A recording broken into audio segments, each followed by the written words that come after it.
Registry অফিসের কড়া নিয়ম আর পরিবারের প্রবল মত উপেক্ষা করে গৌরী কি পারবে বিনোদের হাত ধরতে? গত 5টি পর্বে আমরা দেখেছি প্রতারণা, চোখের জল আর এক অসম লড়াই। আজ চলুন বাকি সব খুঁটিনাটি ভেদ করে আসি। আদেও কি বিনোদ তার ভালোবাসাকে জয় করতে পারবে, নাকি পরিস্থিতি আর ভুল বুঝাবুঝির ঝড়ে তার প্রিয় মানুষটি হারিয়ে যাবে চিরতরে? রহস্য আর আবেগে ঠাসা আমাদের এই সিরিজের সবচাইতে ধামাকা এবং ইমোশনাল পর্বটি মিস করবেন না। তাহলে চলুন আর পেছন না বাড়িয়ে শুরু করি আমাদের আজকের মুভির এক্সপ্লেনেশন। বিনোদ ঘরে এসে অনেকক্ষণ খুঁজাখুঁজি করছে। ওদিকে আঙ্কেল দিদিকে জিজ্ঞেস করেন হঠাৎ করে ওরা ঘরে আসলো কেন, আর বিনোদকে এত চিন্তিত দেখাচ্ছে কেন। জিজি বিষয়টা হ্যান্ডেল করার জন্য বলে ওভারসিয়ারকে কিছু ডকুমেন্ট দেওয়া লাগবে। এই বিনোদ, জিজি এসব কি বলে রে? ওভারসিয়ার নাকি বলেছে টাকা ছাড়া সার্টিফিকেট দেবে না, ও বলেছে বিল্ডিংই ভেঙে দেবে। আমরা কিছু বলছি না দেখে ও এরকম করছে, তুই কিছু বলছিস না কেন? জিজি বলে স্যার, ও যদি চায় তো আমাদের বিপদে ফেলা ওর জন্য বড় কোনো বিষয় না। যদি উল্টোপাল্টা কিছু রিপোর্ট করে দে তখন আমরা আরেক ঝামেলায় পড়ে যাব। এটাই ভালো হবে আমরা ওকে কিছু টাকা দিয়ে বিষয়টা শেষ করে দেই। বিনোদ এদিকে তার ডকুমেন্ট পেয়ে যায়। দেরি না করে দিদিকে নিয়ে বেরিয়ে পড়ে। এদিকে গৌরীর বাবা বাড়িতে এসে গেছেন, গাড়ি বাসার সামনে। পাপন বিনোদকে ফোন করে বিষয়টা জানায়। আজ আর মনে হয় না রেজিস্ট্রি হবে বলে। তখনই গৌরী পাপনের কাছ থেকে ফোনটা নিয়ে বলে বিনোদ, যাই হয়ে যাক আজ বিয়ে হবেই। আমি পাপাকে হ্যান্ডেল করে নেব। হয়তো কিছুক্ষণ সময় লাগতে পারে, কিন্তু আমি আসবো। তুমি রেজিস্টার অফিসে যাও। গৌরী ঘরে আসলে আঙ্কেল তো ভালো করেই বুঝতে পারেন ও বিনোদের সাথে দেখা করতে গিয়েছিল। আঙ্কেল গৌরীকে অনেক গালিগালাজ করেন। মাকে তো বোকা বানিয়েই নিয়েছিস, আমারই ভুল হয়েছে তোকে দুবাই পাঠিয়ে। বিয়ে করার জন্য আবার জামাইও নিয়ে এসেছিস। বাপরে, এবার উনি কানাডাও যাবেন। বয়স হচ্ছে আমাদের, এখন তোর আমাদের সাথে থাকা উচিত ছিল। কিন্তু তুই, আমি ওকে কোন স্বাধীনতা দেইনি বলো? পাপা, একটা সত্যি কথা বলো তো, আমি আজ পর্যন্ত কি নিজে থেকে কোনো ডিসিশন নিয়েছি? দুবাই কেন গেছি জানো? এখানে আমার কেন জানি দম বন্ধ হয়ে আসে। এর মানে এই না যে তোমাদের জন্য আমার কোনো ভালোবাসা নেই। আমি কেন ঘরে আসতাম না জানো?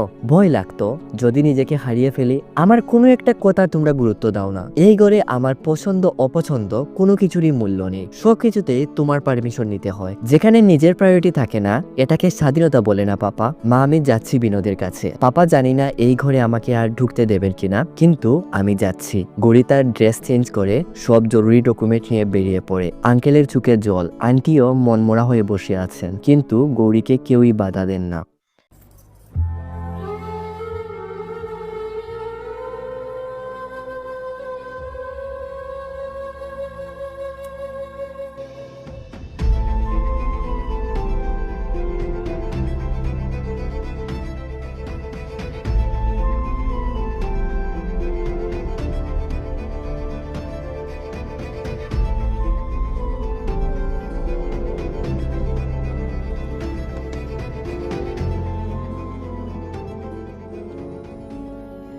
গৌরী অনেক কষ্ট পায়, কিন্তু এছাড়া যে আর কিছু তার করারও নেই। এদিকে গৌরীর দেরি হচ্ছে দেখে এরা দুজন ওভারসিয়ারের অফিসে আসে। জিজি আন্টির সাথে কথা বলে জানতে পারে সাইন তো উনি দিয়ে দেবেন, কিন্তু 25,000 টাকা লাগবে। বিনোদ তো ভীষণ রেগে যায়, আন্টির সাথে কথা বলতে যায়। স্যার, 1 মিনিট, উনার সাথে আপনি ভালো করে কথা বলেননি দেখে উনি এমনিতেই রেগে আছেন। এখন যদি আপনি আবার রাগারাগি করেন তো সমস্যা হতে পারে। দেখি শর্ত, ম্যাডাম আপনার সাথে কিছু কথা ছিল। দেখুন 4টা বেজে গেছে, আমার অনেক ক্ষুধা লেগেছে, প্লিজ আমাকে খেতে দিন। একটু বাইরে অপেক্ষা করুন। জি জি, ম্যাডামের এখন ক্ষুধা লেগেছে, চল আমরা চলে যাই। স্যার, উনি প্রথমে টাকা চেয়েছেন, এখন অপেক্ষা করতে বলেছেন। এখন যদি কিছু না জানিয়ে চলে যাই তো বিষয়টা কিরকম হয়ে যায় না? বিনোদ বলে কতক্ষণের জন্য?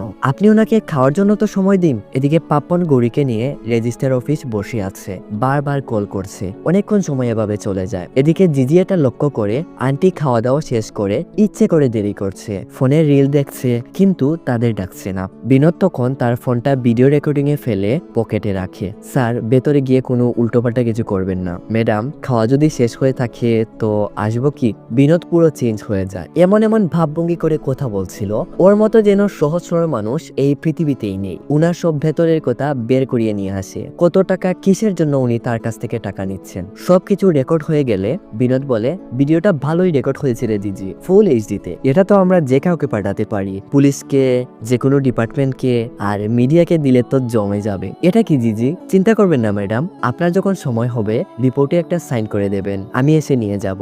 আন্টি পড়ে যান আরেক বিপদে। টাকা পাওয়া তো দূরের কথা, বিনোদ এমন এক চিপায় ফেলে হয়েছে এবার চাকরিটাই না চলে যায়। ওদিকে পাপ্পন বারবার কল করে যাচ্ছে, রেজিস্ট্রার চলে যাচ্ছেন। বিনোদ জিজিকে নিয়ে যত তাড়াতাড়ি পারে রেজিস্ট্রার অফিসে আসে। পাপ্পন তো ভীষণ রেগে আছে। তোর সমস্যা কি ভাই?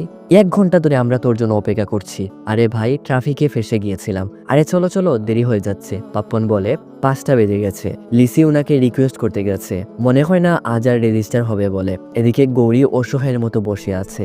বিনোদ গৌরীকে গিয়ে সরি বলে, আমি ফেসে গিয়েছিলাম ইয়ার, বুঝতেই পারিনি এত যে লেট হয়ে যাবে। তখনই লিসি এসে বলে, স্যার আরো কিছুক্ষণ সময় থাকবেন, তোমরা তাড়াতাড়ি আসো। বিনোদের চেহারায় অন্যরকম একটা হাসি ভেসে ওঠে। হয়তো এই হাসির পেছনে অনেক মান অভিমান কষ্ট জুড়িয়ে আছে। যাই হোক, এই হাসিটার কিন্তু অনেক মূল্যবান। আসো গৌরী।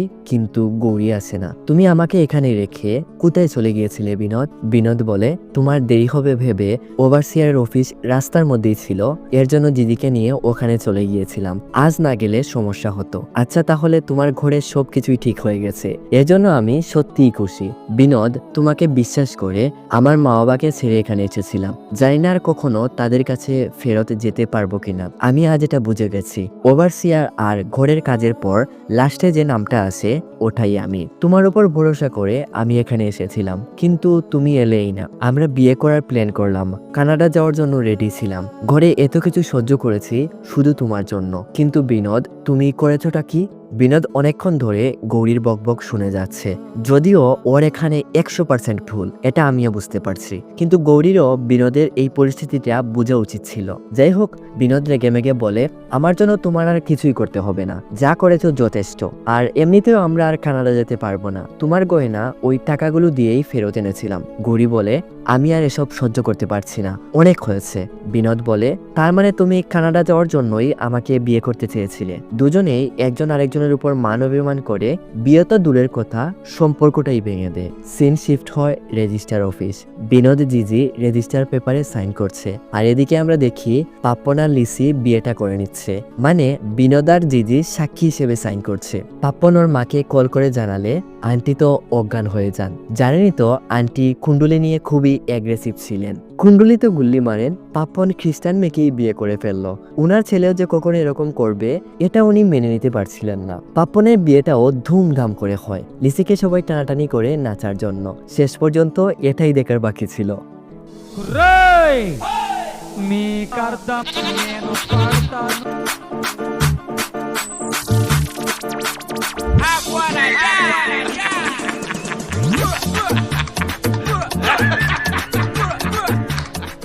আন্টি না পারছেন কিছু বলতে, না পারছেন সইতে। আসলে কপাল খারাপ থাকলে এরকমই হয়। তবে শেষটা সুন্দর হলেও পারতো যদি বিনোদ আর গৌরীর সবকিছু ঠিক হয়ে যেত, তাই না? গৌরী আর বিনোদের ব্রেকআপের পর গৌরী আবার দুবাই চলে যায়। পাপনের বিয়ে শেষ করে কিছুদিন পর বিনোদও দুবাই চলে আসে। অনেকদিন খুঁজাখুঁজি করার পর গৌরীকে খুঁজে বের করে, ওর সব ভুল স্বীকার করে। ঘর বানানোটা ছিল আমার ছোটবেলার স্বপ্ন। ওই পরিস্থিতিটা এমন ছিল আমি বুঝতেই পারিনি আমার যে প্রায়োরিটি চেঞ্জ হয়ে যাচ্ছে।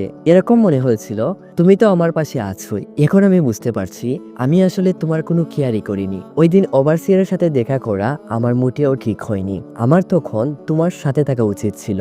বিনোদর ভুল বারবার স্বীকার করে, কিন্তু গৌরী কোনো কথাই বলছিল না। বিনোদ, তুমি যে এত দূর এই কথাগুলো আমাকে বলার জন্য এসেছো, এর জন্য আমি সত্যিই খুব খুশি। তবে আমার মনে হয় না এই রিলেশন সামনে এগোবে বলে। আচ্ছা, তোমার চাকরির কি হলো?